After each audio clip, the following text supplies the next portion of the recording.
Welcome to this episode of Chatting with Staxx. I'm your host, Bill Staxx, and today I got Jeremy, PeeWee, and Repo. What's up, man? What's up? So, my mother, you already knew I didn't do it, don't you? He goes, that's right. I said, well, listen, man. I said, come here. I don't want anybody to hear what I got to tell you. He comes over. He's right at the gate. I said, every night when you go home and kiss your old lady, you taste my in your mouth. Edit that, bro. Edit that. I pretty much knew then where it was at. That's it. So you go to prison, you get out, and then that meeting occurs. I was there. No, I was there, bro. That's when, there was stuff going on, but there were so many dudes that were bad, and we knew near the end of it, like, we had three guys that were paid. He could have laid his patch down and said, F that meeting, right? Oh, yeah, I could have put the patch down and said them and wound up walking out of there, but I didn't take the stand. I took the fifth in my case. And there was a co-defendant that from another 1% club that was with that that took the stand. I'm talking about when they said, give us your patch, Repo, and you said... Yeah, I think, hey, Repo, I think they would, even if you would have laid your patch down, I think the same outcome would have came. Oh, yeah. Okay. So I was sitting there, PopKorn, and they stood up. I didn't know what was going on. I was a West Coast member at an East Coast meeting.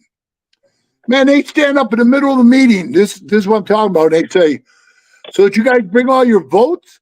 And I see all these people doing this. Yeah. Like nobody knows what's going on. 3 charters raised their hand. I got mine. Bro, it's something weird, like you never seen while you were in that club. Yep.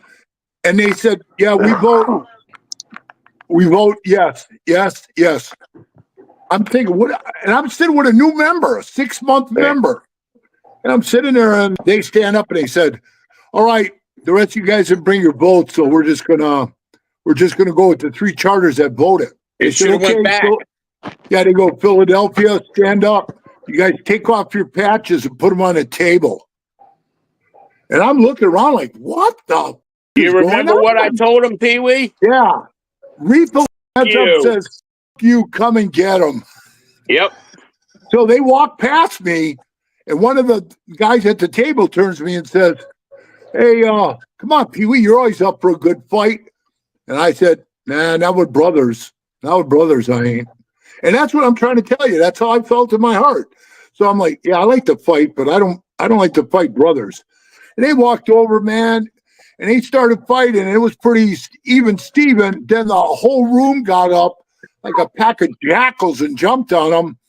Yep. And man, they broke one guy's arm. Shit, they broke Repo's jaw, his neck, didn't they? They broke my jaw, my neck, my back.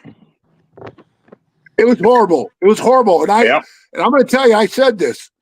The new kid sitting next to me, he looks at me and he says, what the hell is going on?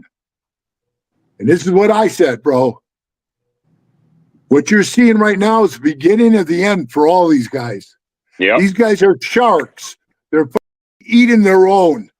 I says, this is embarrassing. I'm sorry you saw this. I'm humiliated. I stood up. Somebody goes, where are you going? I said, I'm getting out of here. And they go, hold on a minute. Ain't that guy with you a tattoo artist? I said, yeah. He said, well, we need him to black out. I said, get. We left. But that's how bad that went down. Well, yeah. I mean, I would just have this to say, hopefully the same dudes with all that goddamn gumption was ready to roll when it was the opposition, because I tend to see that a lot too. Somebody have a problem, want to hash it out with a brother real quick, but when they see the opposition, it's never in the right place. Right. I'm on probation. Yep. There's always another excuse, you know what I mean? But I didn't like anything to do with putting hands on brothers either. And, right. I was guilty. I had to learn my lesson the hard way. You know what I'm saying? I went there with a brother, and I had to apologize to him when it came out the wash that he did not deserve that. I called him up one day and I said, "Hey, check it out, man. I don't want you to feel no certain way about it. So, you know, just man to man, if you want to meet up, you know, we can get down on the just you can get yours back in type. You know what I mean?" Yeah. He says, "No, thank you. You know what I mean? But I do appreciate it." The next time it was time to get down with somebody like that, I just made my own mind up and I said, "Nah, you know, I'm not gonna partake." I was told that's how I lost my Sergeant of Arms patch. You know what I'm saying? Not taking an order. You know what I mean? End up moving up. You know, about a couple weeks later, when it came to realization that dude, not only did he not deserve it, but it took a man to stand on his own and turn down a order. You know what I mean? Because the person, you know, who's passing you on a little what to do, he ain't even around. You know what I'm saying? Yeah.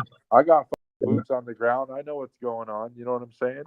Right. And I'm not gonna move if I can't lay my head down at night. You know what I mean? Hey, Jeremy, you've been around in some of the times when I would get in those scuffles. And it was funny, Popcorn, because, you know, I've been boxing since I was 11 years old, right? And I won a super heavyweight kickboxing championship.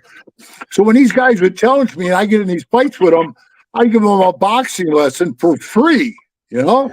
But guys would stand around and say, "Come on, Pee-wee, give the guy a chance." I said, "Hey, pick the fight with a boxer." And I was breaking eye sockets, cheekbones, and everybody, you know. I gave this one guy still in the club, and I hate his guts. And I hope he sees this. I hate him. He's from Arizona. You know what I'm talking about? And bro, I was standing there talking to Sonny, and he walks by me and says, "You're a." That's what he said to me, bro. I said, "You just call me a." We walked outside. He put his hands up. I hit him one time, bro. His eye bulged out of his head. And, you know, I left the club in 2010. He's still in the club. But I ran into this new kid that just got in the club like in 2015. Now he's out and he's facing some charges for shooting people. And I was talking to him and he goes, "Yeah." Then this one guy from Arizona transferred into our charter. And I said, "Oh, yeah, who?" And he said the guy's name. And I said, "Oh, I think I know who you're talking about. I hate that piece." And he says, "Oh, you know him?" I said, "Yeah, I blasted him in the eye, a good one over in Cave Creek." He says, "You're the guy who did that?" And I says, "What are you talking about?" He says, "You know, he wears a patch on his eye. He lost his eye." And I said, "I knew it was a good punch, but I didn't know it was that good, bro." Didn't you say you were at the set of Sons of Anarchy and Charlie Hunnam's like, who the did that to him? Yeah. Right. No, they came to Cave Creek and I was standing with Charlie. He came up, he started talking to me, and the guy walked by, and honest to God, his glasses were like this, you know, on his face, because the eye was sticking out so far. It was actually comical, right? And then he walked by, and I looked at him. He nodded his head to me, and I nodded mine back. And Charlie said, "Holy shit, he must have been in a bike accident or something." I said, "No, he got there last night at the clubhouse." And he goes, "What happened?" I said, "He said the wrong thing to me. Called me a you know?" But yeah, it was funny, man. So when I heard he lost his eye, I says, "Man, I knocked the guy's teeth out at the wedding chapel. I did 3 years in prison for it. You saw what I did to this punk, I'd be still doing time." Oh yeah. Teeth are expensive today, Pee-wee. I got any. Hey, That's it. Pee-wee. That's it. Hey, he don't tell the story like that. It was a Red Ryder BB gun. That's it. Yeah. Right. That's exactly true. This That is is great, funny. man. Yeah, we're gonna definitely do this again. Yeah. 100%. It's been a pleasure, man. yeah. It's been awesome. Oh yeah. Yeah, It's awesome. It's a pleasure to meet you, Popcorn. Back Oh, at yeah. you, Pee-wee. Hey, And I know these Jeremy, other same two thing, guys a Popcorn. long time. you guys are always welcome, brother. You guys all be safe. Yeah, thank you guys, man. I appreciate you guys. And what's a couple words of advice you would have for someone that's in the club that's struggling, thinking about Get out. Get out. Get the out now. right? Hey, Get out now. Here's the advice I would give. If you're second guessing it, it ain't for you. It's true. I mean, I would some people agree. belong in it, right? Oh, yeah. Oh, yeah. And you know, Yeah. and all you guys can agree with me. You know who's the guys who last the longest in the club? They're the guys who don't go anywhere or do anything. They don't shake any trees. I call them like tree shakers. Like in the movie Cool Hand Luke. I'm shaking the bush here, boss. I'm shaking the bush. So if you're a bush shaker, a mover, a do-gooder, where you're going out doing shit for the club, you got to watch your back, man, because they're always scared of you. You scare them. But the guys who stay at the clubhouse, the guys who don't go anywhere, you're going to be in the club for 30, 40, 50 years. Yeah. Hey, Pee-wee. That's the truth. Huh? How about you and I write a motion together, and we'll mail it to let Pat Matters back in. Yeah. I'll pass on that. He fit right back in with him. I try to be nice and talk to him, then he goes out and right on national TV and throws me under a bus. God damn it. I would probably tell the members that are in, try to find somebody with gray hair. And shut your mouth and listen. I'm with PopKorn. You know what I'm saying? Look for the chrome. Yeah. Yeah, it's not gray, it's chrome. Yeah. And if he's got all of his teeth, don't trust him. Agree again, PopKorn. Yes. Well, and if they seem shady, they most likely are. Well, thank you It's guys. been a pleasure with you guys, man. Yeah, you guys have a great night. All right, everybody. I got to get on the road. Brother. If Later. you guys like this show, hit the like button, subscribe, hit the notification bell. So Love you, Pee-wee. Videos every Love time you guys. they drop. And if you don't like Talk this to y'all show, soon. start All right, bro. Later, man.